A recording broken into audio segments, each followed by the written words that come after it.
So, eto guys, yung apat na dahilan kung bakit minsan hindi na-verify agad yung payout account natin. Ang una, may mali sa spelling ng pangalan mo or hindi siya tugma doon sa pangalan ng ID mo. Pangalawa, may mali sa tax information. Minsan, mali yung mga nilalagay na ilalagay doon sa tax identification number natin.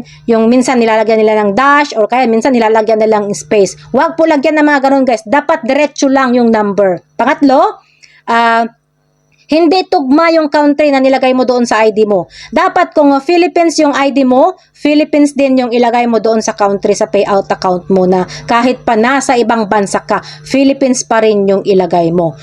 At ang pangapat is dapat tugma yung PayPal account mo or yung bank account mo or yung stablecoin mo doon sa details ng ID mo. At kapag na-verified na yung payout account mo, pwede ka nang sumahod kapag na-meet mo na yung $25 na minimum threshold.